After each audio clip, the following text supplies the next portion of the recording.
अब हम इस देश के लोग संसद से हाथ जोड़कर विनती करने के लिए यहाँ इकट्ठे हुए हैं, संसद से अपील करने के लिए इकट्ठे हुए हैं, संसद से निवेदन करने के लिए इकट्ठे हुए हैं कि सरकार के इस कमजोर बिल को खारिज कर दें और जन लोकपाल बिल पारित करे संसद हमारी। इसलिए हम लोग इकट्ठे हुए हैं। हम संसद के खिलाफ कोई प्रदर्शन करने के लिए इकट्ठे नहीं हुए, हम संसद से हाथ जोड़कर विनती करने के लिए इकट्ठे हुए हैं कि वो इस सरकारी बिल को खारिज करके और जन लोकपाल बिल को, एक सख्त लोकपाल बिल को पारित करे। इसलिए आज हम लोग यहां पे इकट्ठे हुए हैं। अभी और पिछले कल से खबरें आ रही हैं, राजस्थान से बहुत सारे साथी, बहुत सारे एक्टिविस्ट, बहुत सारे लोग एसएमएस कर रहे हैं और बता रहे हैं कि राजस्थान सरकार कहीं भी लोगों को अनशन करने का और प्रदर्शन करने की इजाजत नहीं दे रही है। हम राजस्थान सरकार से कहना चाहते हैं कि प्रदर्शन करना हमारा जनतांत्रिक और फंडामेंटल राइट है, वो हमारे को अनशन करने की परमिशन कैसे नहीं दे सकती है। तो वहां के साथियों ने कहा है कि अगर सरकार उन्हें अनशन करने की परमिशन नहीं देगी तो राजस्थान में जेल भरो आंदोलन आज से चालू हो जाएगा।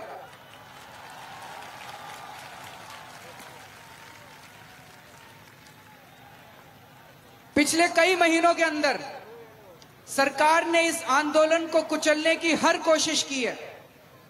मीडिया ने हम लोगों का बहुत साथ दिया, मीडिया को के ऊपर दमन करने की कोशिश की गई।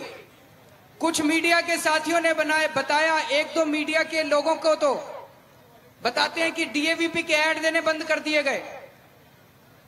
कुछ मीडिया हाउसेस ऐसे हैं जिनके और भी धंधे हैं, उनके यहां रेड मारी गई। हमारा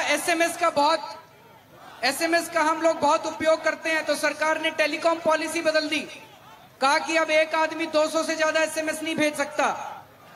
इस सब के बावजूद कपिल सिब्बल साहब ने कहा कि फेसबुक और ट्विटर के ऊपर भी निगरानी रखी जाएगी, उसके ऊपर भी कंट्रोल किए जाएंगे।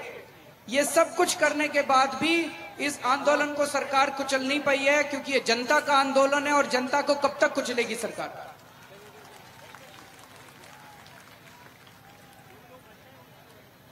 सरकार ने हमारे साथ किस तरह से धोखा किया। 5 अप्रैल को अन्ना जब अनशन पे बैठे तो एक ज्वाइंट ड्राफ्टिंग कमेटी बनाई गई, जिसमें 5 लोग अन्ना द्वारा नामित थे और 5 लोग सरकारी मंत्री थे।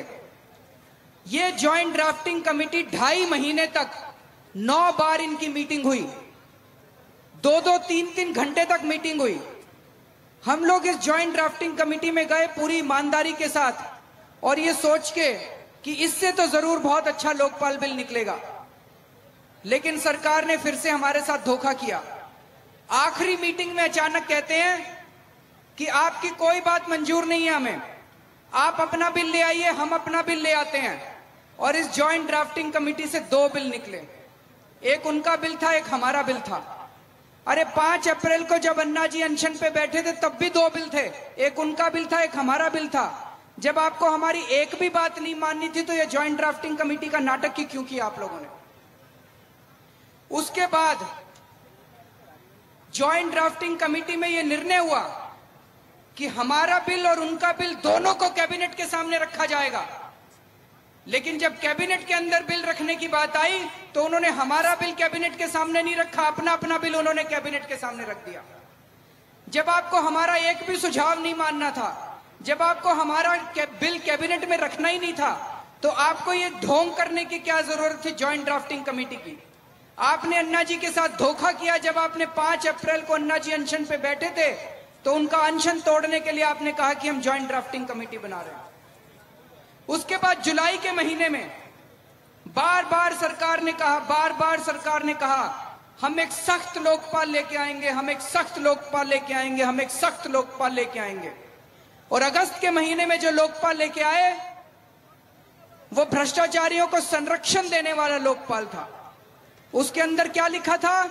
उसके अंदर यह लिखा था कि अगर कोई नागरिक लोकपाल में जाके भ्रष्टाचार की शिकायत करेगा और उसके पास पर्याप्त सबूत नहीं होंगे तो उस नागरिक को 5 साल के लिए कैद की जाएगी, 5 साल की उसको जेल दी जाएगी।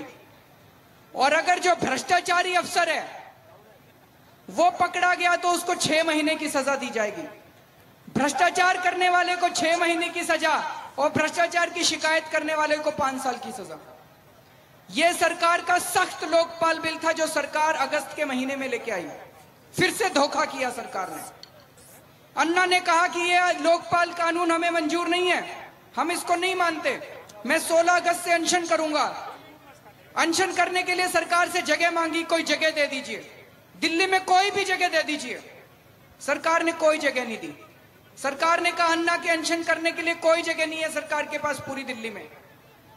तो 16 अगस्त को जब अन्ना अपने घर से निकले राजघाट के लिए सुबह, तो उनको गिरफ्तार कर लिया गया और गिरफ्तार करके तिहाड़ जेल में डाल दिया गया।